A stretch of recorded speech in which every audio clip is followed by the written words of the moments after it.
jama'a gobe idan Allah ya kai mu misalin karfe 8 na safiya za a ruguje gidan rara da izinin Allah subhanahu wata'ala. Naga an ba wasu bare haure yan bayan gari an dan ba ku wannan abin cin hanci. Kun fito kuna zagin mutane har kuna cewa ku kaza, to magana ake kanawa ne suke magana. Idan kanawa suna magana ku ja gefe ku da kuke da a wajen gari. Ku bar kanawa su yi magana, magana ake ta kanawa, magana ake ta kishi. An ba ku wannan dan abin dan silalla. Kun fito kuna zagin mutane kuna cewa kaza kaza. To bari ku ji in gaya muku, ai dama aka ce ramuwar gayya ta fita gayya zafi. Kun gane wane ne wannan bawan Allah, sunan shi Sunusu Aska Popotu.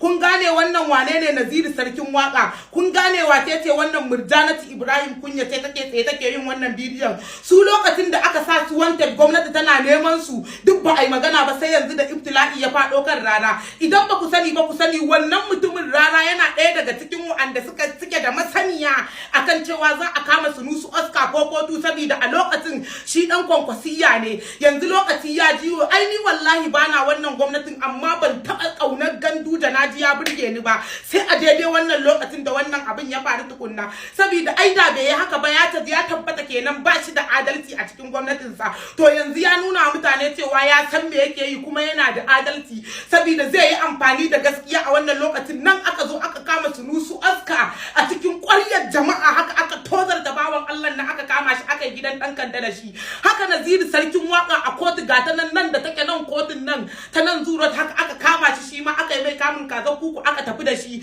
aka je aka daure shi, aka ce za a daure shi. Nan mutane suka dinka goyon kura suka tafi, ba a daure shi ba. Shine yanzu saboda an zo abin ya juye, rishe ya juye da mujiya family issue, za a zo a ringa cewa kaza wasu suna fitowa media. To ku sani ba kishin kai, ni wallahi tallahi mutum ba shi da kuɗin da zai bani ya canza min ra'ayina a rayuwata ta duniya.